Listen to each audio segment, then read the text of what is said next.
Throw that stuff on.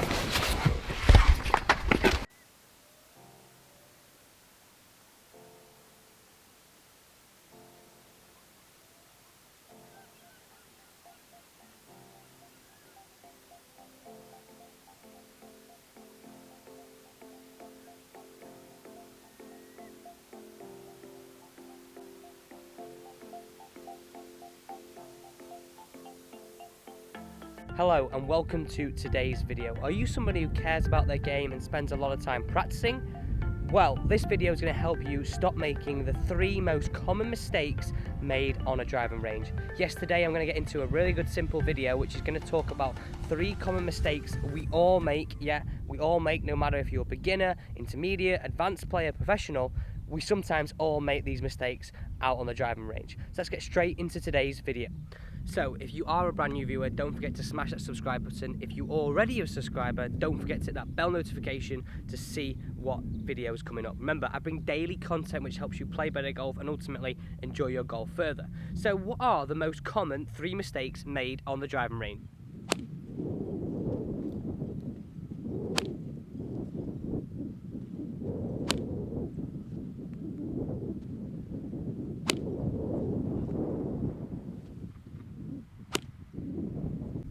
Machine gun practice. I call it machine gun practice because I see so many people on the driving range hit a ball, pull another one, hit a ball, pull another one, hit a ball, pull another one. Now with that, it usually comes when someone's struggling in their game and not really knowing what they're working on and maybe ultimately trying to find a feeling to play some better golf. So with this, I think we should all take a little bit more time. So I'm going to condone doing a 5-ball set. 3 golf balls which is doing something that we're trying to work on, 2 golf balls where we're going to hit a shot. So we're going to hit those away now, and this is really going to give you a better feeling for what you should do in your practice, not that machine gun practice. You have no real recollection what's going on, you're guessing feelings, you're guessing what you're doing, and that's no good out on the golf course. So just by taking a little bit of time, taking into account what we're doing, can really put you in good stead out on the golf course, because we know we don't hit a shot after shot after shot out on the golf course. So we have that 5 minutes walk in between, maybe 10 minutes, depending on the length of the hole, and really gives you a chance to actually stop, think about what you're doing, and actually know if you're actually improving. So remember, we've got a 5-ball set. 3 of these golf balls are going to be balls that are something that you're working on potentially with your coach, or something that you've seen on the internet that you're working on. And then these 2 golf balls here are going to be shots to hit on the golf course. So for my example here is that for my first 3, I'm trying to really work on getting a stronger club face. I very often found this face open, so my feeling would be, right, okay, I'm really trying to work on this, exaggerate that feeling, hit it away. And I would do that really not really being too bothered about the ball flight. I would do that in a sense of, am I creating the quality of the move that I want? And again, I would do that for 3 golf balls. I would then come on to the final 2 where I'm stood behind the golf ball, picking a shot, picking a target, and actually executing a shot. So I'm going to imagine I've hit those 3. I'm now on to my 2 game shots. I'm really trying to feel a high draw. That's my preferred ball flight.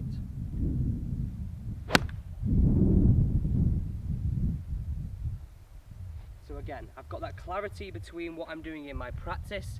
It's not necessarily just hitting ball, hit another ball, pull another ball, pull another ball, and we have no real recollection, no real feeling, and we've hit those balls without even actually improving. Use the 5-ball set, and that's really going to give you a good sense of practice, but also trying to replicate what happens out on the golf course. What is the second most common mistake made out of the driving range? Now, for me, this is alignment to a target. We very often get down the driving range and we just hit balls out into open space. We know that we get on the golf course, we're very specific at probably aiming at flags we don't have to aim at or shouldn't aim at. So why not actually on the driving range set up a station where we've got 2 tram lines to get us aiming at a specific target? So with each club, I want you to have a different target. So I'm going to start off with my 9-iron here. I'm going to aim over down towards the 75 sign marker, and then from there I would change then my 7-iron to be over to the left, and then driver I would set out a fairway. But ultimately, biggest mistake number 2 is not aligning to a target. Because if you don't align to a target, you have no real ball flight. What do I mean by that? Well, if we're going to hit a draw, we need to establish a ball to target line. A draw will actually start right of target and then come right to left for a right-handed player and finish on target. So without that target in mind, we won't know if we're drawing it, pull drawing it, push fading it. We have no real exact ball flight. We get on the golf course, we then don't know what we're doing. So really nice and simple. All we need is 2 alignment sticks or 2 golf clubs to do this. I've now set out my target. I know I'm aiming down towards the 75 side marker. I know my ball will go further than that, but it really gives me a target line to work to and look over. So I'm going to hit these 2 away, really being specific and aiming towards a target.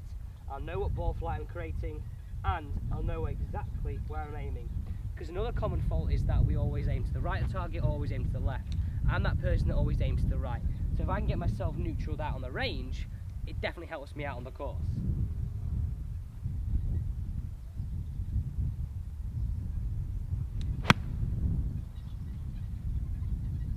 Really nice shot, just falling left of it now. Good shot. Okay, another shot. But again, I had a specific target to what I was aiming at.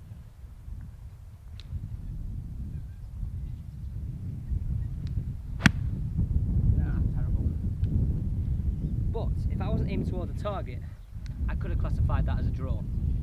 So far we've had the first 2 biggest practice mistakes. They were number 1, machine gun practice, not really taking into account what we're doing, hitting ball after ball after ball. Really easy to fall into that mistake. Second one was not aligning to a target and then not really having any kind of reconciling what ball flight we're hitting. And that's really important. We need to know what ball flight we hit on the range, because we get on the golf course, that's vital information. The final one is driving range ball syndrome. What is that? That is simply when we get down to the last ball on our range session. So we've got 3 golf balls left, we hit an absolute peach, we then follow it up with another absolute peach. Hopefully I'm going to hit this one away.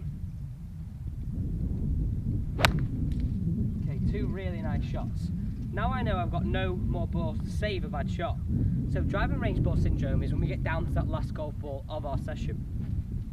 And now everything of our session is based on this golf ball.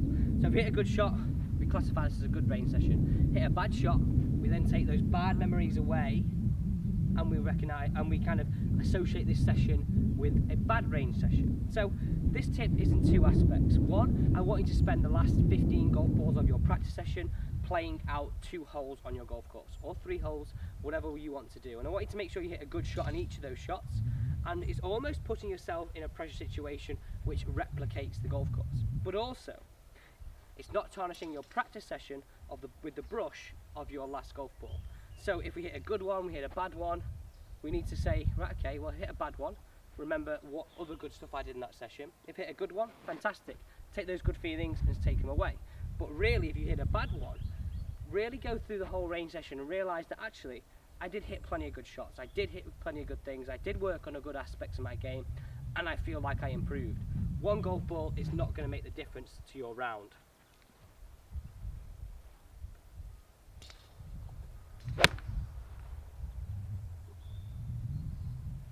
Turns out it was pretty good. So there you have it, the top 3 biggest practice mistakes we all make, no matter what level of play we are. Number 1 was machine gun practice. Number 2 was not aligning to a target, and that's a simple thing, but we all forget it. I forget it, so I know you guys watching this will forget it too. And the final one is not tarnishing your range session with your last ball. So if you hit a good one, you hit a bad one, don't walk away and ruin your session if you hit a bad one. Really realise that I did have a good session, I did practice well, and look at the good positive aspects of the session. It sounds simple, but it's hard to do. We very often hit a bad one, then we really kind of associate that session with a bad practice session. Thank you for watching. As always, don't forget to smash that subscribe button and that bell notification.